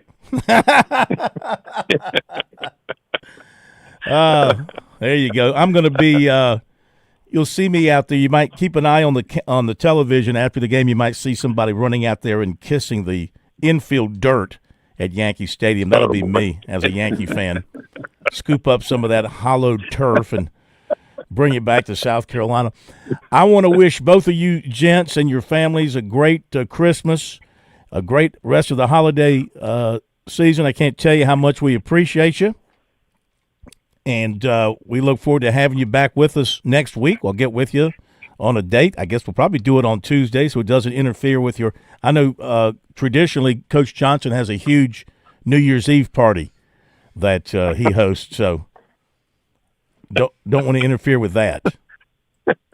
Well, I haven't been invited. Have you? No, I haven't either. I've heard about it. Okay. Yeah. It's a hoedown. Wow, it sounds kind of like this. Geritol for all. That's what it is. Geritol for all. Chuck, thank you so much, sir. Have a great holiday. Thank you. Merry Christmas to you and Ellis and everybody. Merry Christmas. Merry Christmas, Ellis. Thank you, sir. Merry Christmas. Happy holidays. Talk to you next week, probably on Tuesday. All right, there you go. Chalk Talk. Coach Reedy, Coach Johnson here on Sports Talk. We got recruiting and more to come. Be right back. On Point weather on 107 The Point. Here's tonight's forecast. Clear and not as chilly as we've been. The low dipping down this evening to 48. Tomorrow, plentiful sunshine to go with a high temperature all the way up to 74 degrees. For Christmas on Thursday, it's a blend of sunshine and clouds. We'll see a high temperature topping out at a wonderful 76 degrees. And we stay dry until a slight chance for a shower on Sunday. I'm Cal Moss with your On Point local weather. What's better than getting the best Wagyu and Hereford beef anywhere in these parts and getting it delivered to your door? How about knowing you're still supporting local farmers in Saluda over at H&J Cattle, where tradition meets quality? Visit HandJCattle.com. Place your order for $50 or more, get free delivery in Richland or Lexington County.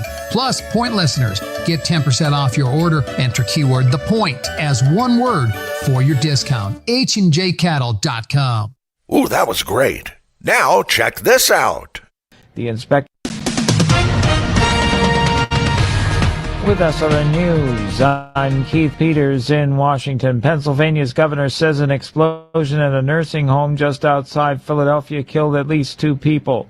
The explosion Tuesday collapsed a part of the building and happened just as a utility crew had been on site at Bristol Health and Rehab Center in Bristol Township looking for a gas leak. The cause of the explosion was unclear several hours later, as were the extent of the casualties.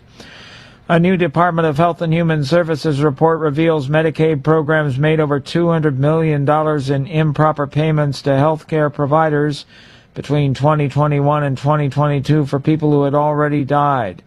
The Inspector General report released Tuesday suggests a new mandate in Republicans' One Big Beautiful Bill could help reduce these kinds of payments. More details at srnnews.com.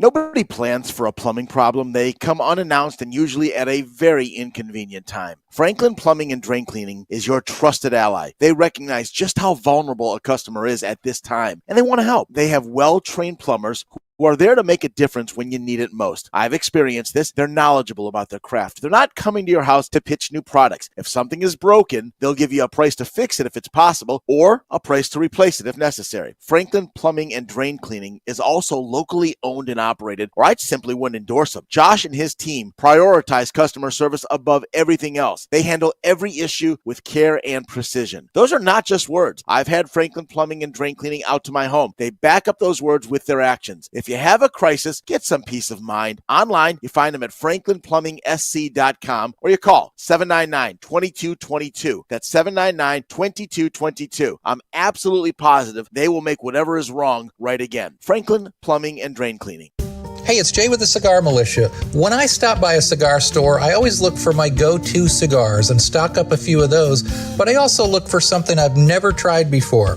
Well, at the Cigar Militia, we specialize in a lot of small boutique cigar manufacturers. Come in and try a Don Kiki by Karen Berger or a Makaji by Ty Williams.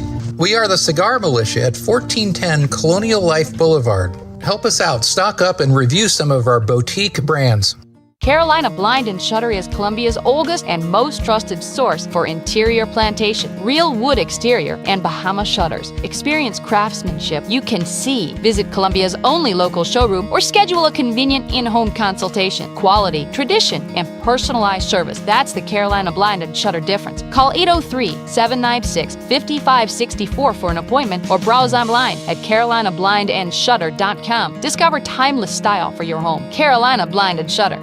When you think of family, you think of hugs and lots of love. That's what your loved one will find when they move to Oakley Village for assisted living or memory care. You can rest assured your family members will participate in engaging activities, have exceptional care, and all their needs met. You gain peace of mind that comes from family taking care of family. Call Oakley Village today at 803-969-8168 and see how you too can join a community that feels like family. Or you can reach us online at oakleyvillagelexington.com.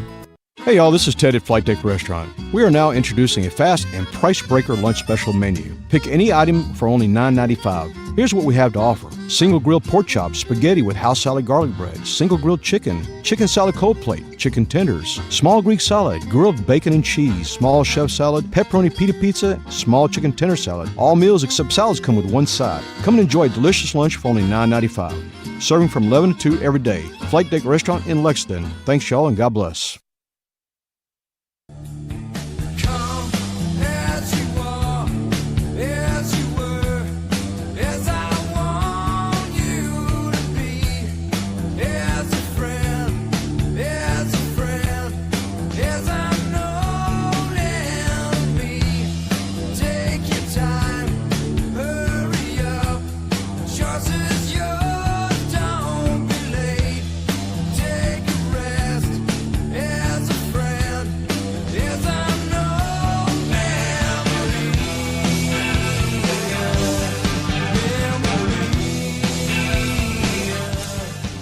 Okay, we're back. Thanks to Coach Reedy, Coach Johnson for being with us tonight. Chalk Talk. If you missed any of it, everything will be up in podcast form where we put our podcasts, Spotify, Apple Podcasts, SoundCloud. Where else, Plummer? Did you say SoundCloud? I did. Did you say Apple Podcasts? I did. Did you say Spotify? I did. Say YouTube? I did not say YouTube. I don't think we've ever said this. It goes on Amazon Podcasts as well. Really? It does. So do they charge us for that? Because they charge for everything else. If you have Amazon Prime, it comes with it. Oh, really? So if you pay for Amazon Prime for all of your needs, right? Mm-hmm. And if you have it, it comes with it. Okay. Nice to know. Nice to know. Recruiting is coming up in just a moment, but Andy in Columbia is with us next here on Sports Talk. And Andy, welcome in. Great to have you with us. First off, I want to educate you. Today is Festivus, so happy Festivus. Oh, I have a song. Hold on. Yeah, we have a song. Mm-hmm. Go ahead. Hang on. Got to play it. We're ready for everything here on Sports Talk. Mm-hmm. Okay. Sounds good. A Festivus for the rest of us. We don't need no Christmas. What do you think about that? I was hoping that on the YouTube feed that it would be the Plumber and Mr. Korn having the feats of strength contests. I don't going think. on. Phil, did you ever watch the show? What's that? Festivus show? I did not. It's Seinfeld, right? Seinfeld. Yeah, I didn't watch the show, It but was my Costanza family. Yeah, I've heard of it, but I don't. I like and you Seinfeld. also have the airing of grievances, which I have to do tonight. That's part of Festivus? Yeah. Yes. Yeah. It's feats of strength and the airing of grievances, and you have a aluminum pole instead of a tree that you use for your decorative material. So my airing of grievances is this. What I just heard from the first caller today, John, and you agreeing with it, y'all need to get off this BS about they're getting paid, blah, blah, blah. The guys have been getting paid for years and years and years and years and years. What happened in Tennessee when you went through the McDonald's and got the bags full of cash? Yeah, but we're not talking millions. SMU? What happened up in Clemson when they won their first national championship? Chump change. Okay. Chump change. The Clemson thing, that all started, the major one, all started with allegations of clothes being given to prospects by a guy in Tennessee. And then they found out it was cash. There wasn't much cash. And the Homer Jordan thing with the car and all that kind of stuff. That's corn. That's small potatoes compared to what they're being paid today. Small potatoes. Fill up your tank full of gas. Herschel might have gotten no more. Georgia might have given Herschel a black Firebird, maybe 100,000, maybe a couple of 100,000. Yeah, major violations, blatant violations. What does that compare to today? It compares very about small. What, close to 40 years ago? Yeah. 40 years ago, a couple $100,000 is probably $1 million today. I don't know about all that. I'd have to consult my financial advisor, the money coach. Take it from someone who's got an accounting degree, okay? Who is that? Me. Oh. Okay, so and what was going on at SMU? I'm supposed to take you serious, and you're celebrating Festivus? I'm supposed to be taking you serious? Well, I'm airing my grievances. Oh, I got you. This is part of it. Okay, got you. Yeah, it's part of Festivus. Part of the deal. Okay, I'm with you. I'm with you. I'm with you. All right, what else? But the guys were getting paid, and now I'll get off of Festivus. That was enough of Festivus. I heard that it's Jersey Robinson. I've been reading a couple of different things. Mm-hmm. Is she 6 feet or 6'2"? Because I've seen both. Well, one thing I do know, and I'll double check, but one thing I do know is that the new recruit just coming over from Paris, France, Lisa Tornabes, the frog. She is 6'7". Yeah, the frog. So they're going to have a 6'7" and a 6'6" girl. So Jersey Robinson, from what I read, is listed as 6 feet on her profile. She's listed as 6 feet. That's what I saw at first, and then I was reading an article on ESPN, and I swear they said that she was 6'2". But who knows? You can't ever trust a 4-letter network anyway. No, you can't. You cannot. With what they put out. No, you cannot. But question. So Nick Harbour would be the next piece to fall.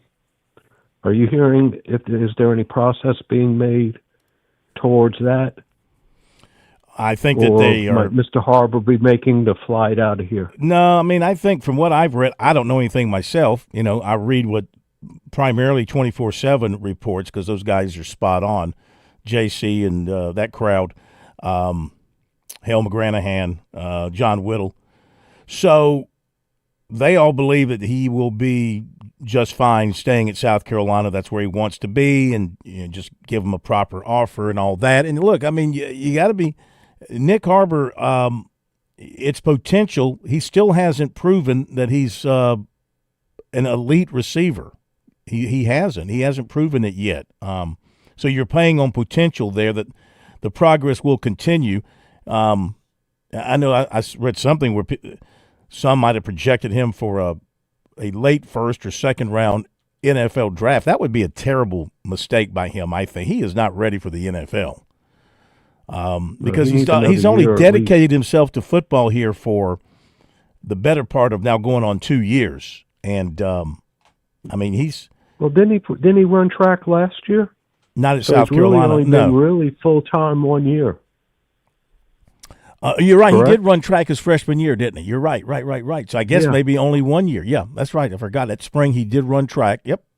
And now after that he decided to focus totally on football. So my guess is that he will be back and they'll get that deal done and he'll be back and he should be your go-to guy. He should be your Casey Concepcion next season. He should be a guy that gets thrown to a lot and catches 50 balls or more and be that guy that becomes a first-round draft pick.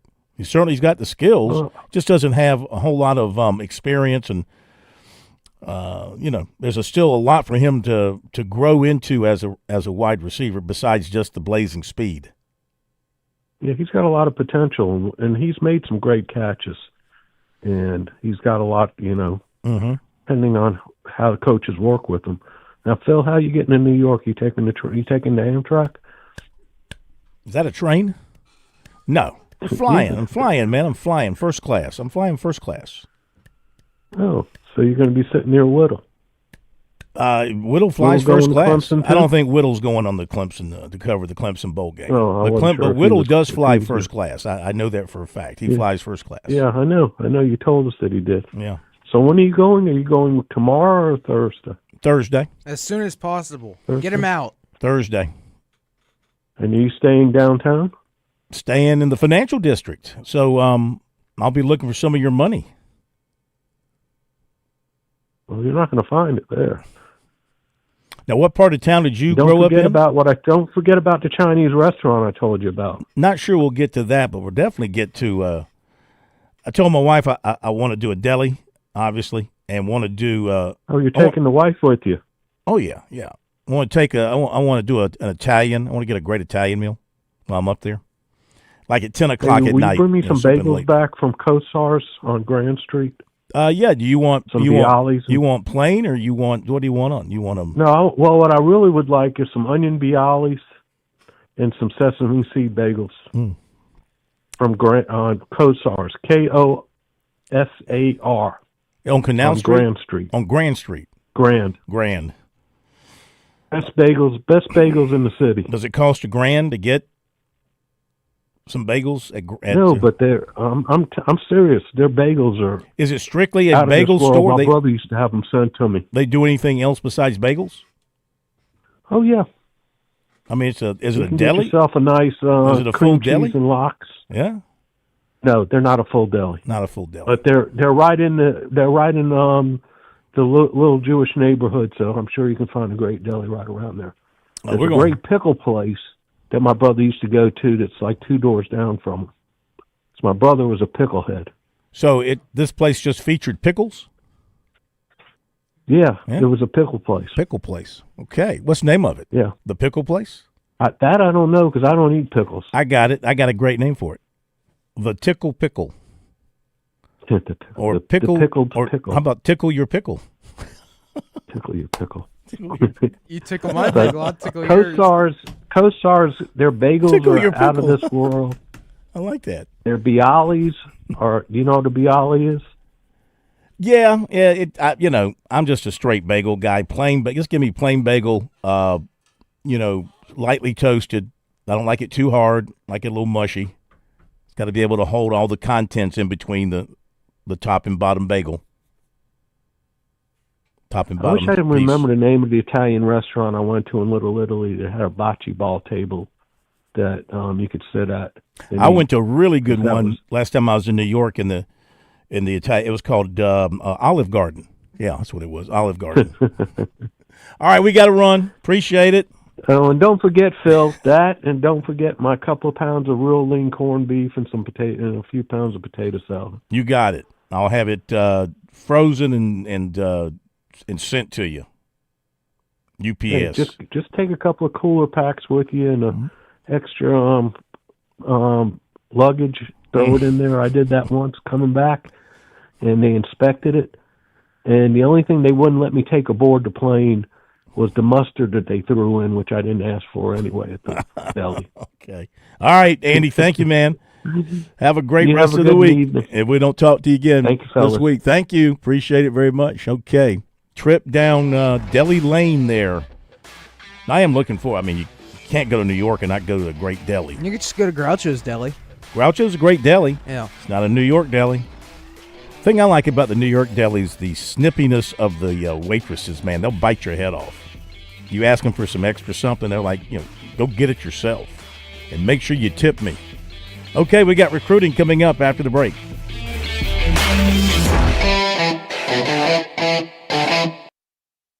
In Columbia, South Carolina, game days are our specialty. Whether you're watching the game from inside the stadium or from the big screen at your favorite local spot, the energy remains the same. Craft the perfect fall Saturday in a city where there is plenty of action on and off the field. From tubing and kayaking to Soda City to rooftop restaurants and plenty barbecue. We're ready when you are. Plan your weekend at ExperienceColumbiaSC.com.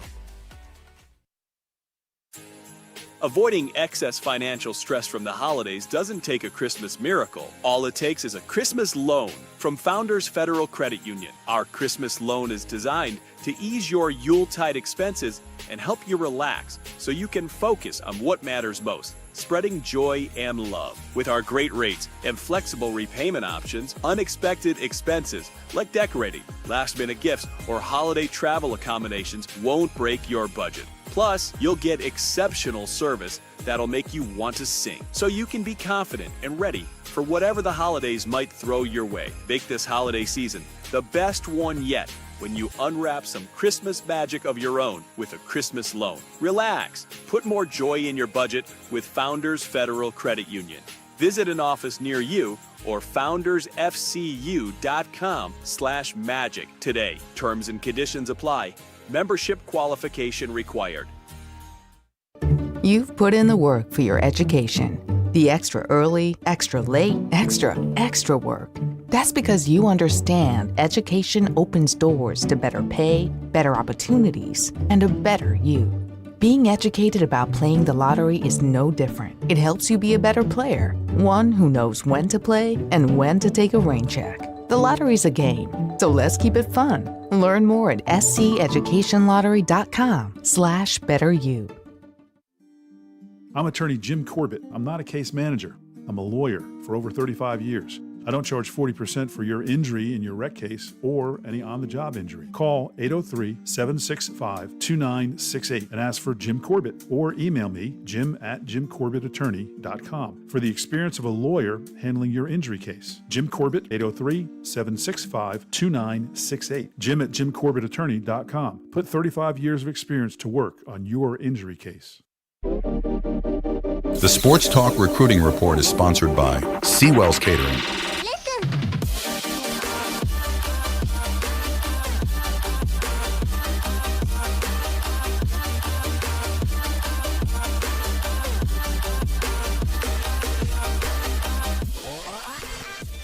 Time for recruiting here on Sports Talk. Columbia needs a good deli, and I think Seawell's would be the people to do it. No. Stop right there. Now, you can't talk about having a bad deli. I love Seawell's.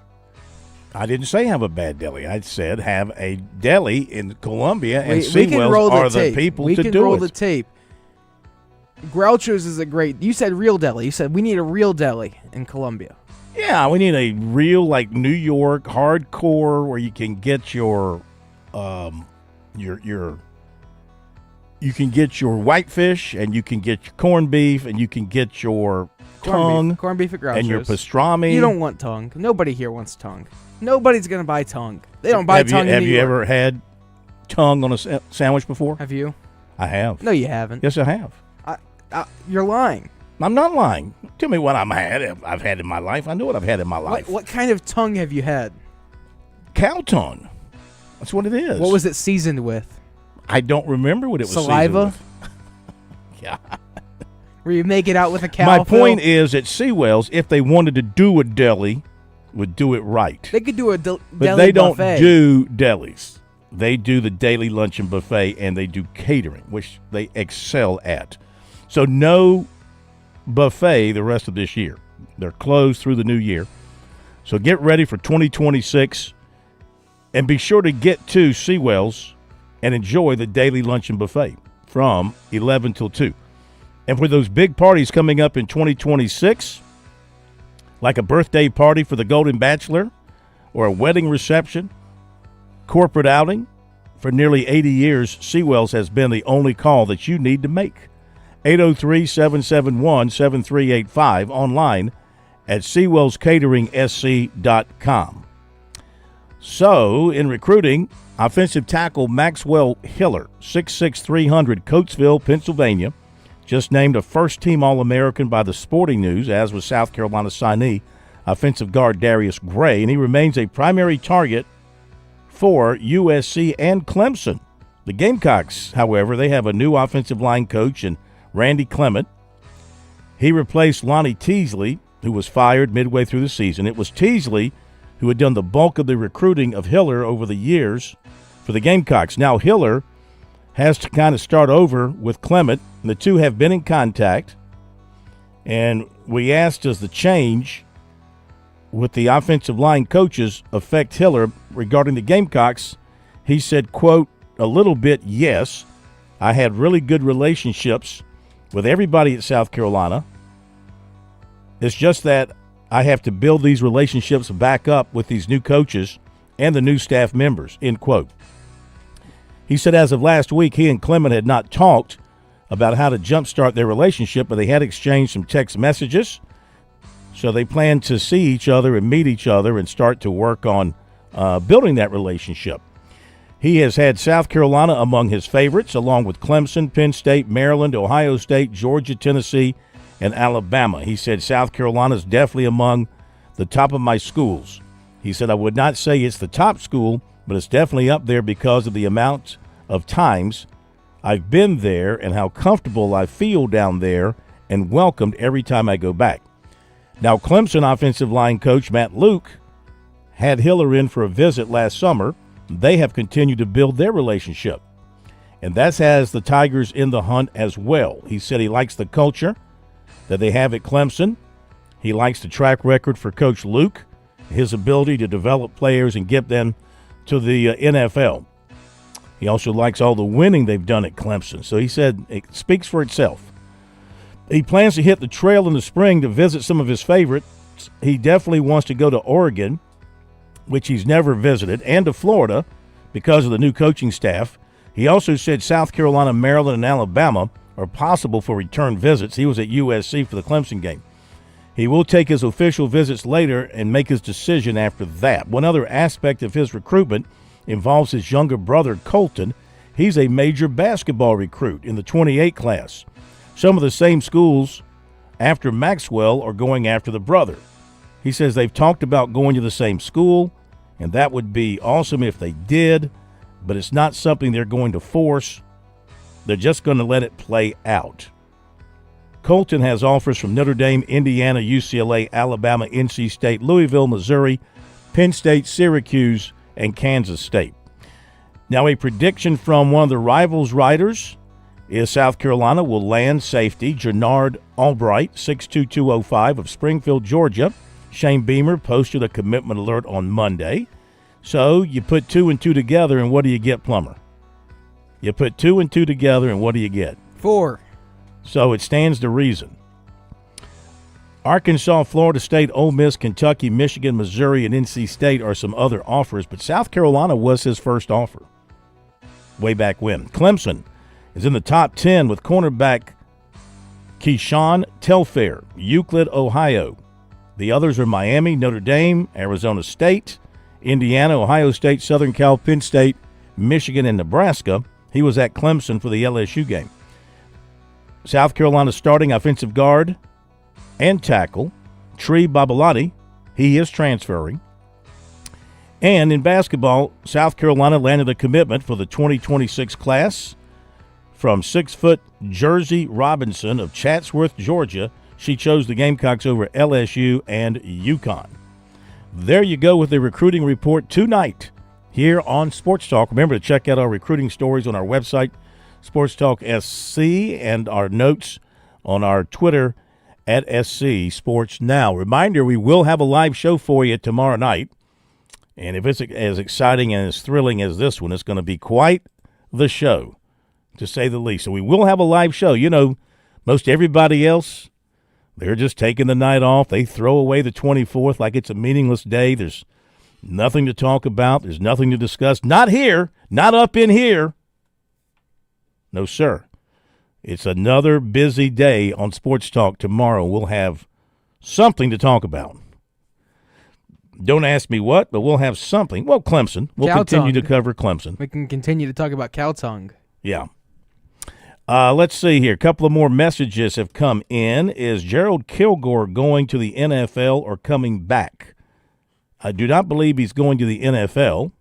Right now, I do believe he's coming back. I see no indication, no reason that he would not be coming back to South Carolina.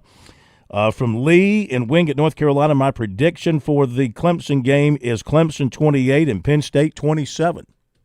Clemson 28, Penn State 27. He sees a tight one. I don't know yet. After listening to Coach Reedy, whose opinions I trust, unlike Ellis, Chuck is willing to go out there and tell you who he thinks is going to win. Ellis is more like down the middle. He's got me thinking more about Clemson now after some of the points. The thing about the coaching staff, I mean, that's got to be a little bit of a factor. Clemson has done nothing with its coaching staff except for some behind-the-scene guys who left with Coach, I say Grass, but it might be pronounced Gross, Grass. I don't know. I mispronounce so many names. It's not even funny. But I do not mispronounce the name of the new South Carolina women's basketball player from France. I've got her name down pat. I will never mispronounce that name. Say it. Yeah, let me hear it. let me hear it over there. Okay, I'll say it tomorrow night. I'm going to say Tornavis or something. I'm going to say it tomorrow night so I don't get hit with a penalty. Okay. It starts in 2026. Thank you, Plumber. And thank you for everybody being with us tonight. Have a great night. See you tomorrow.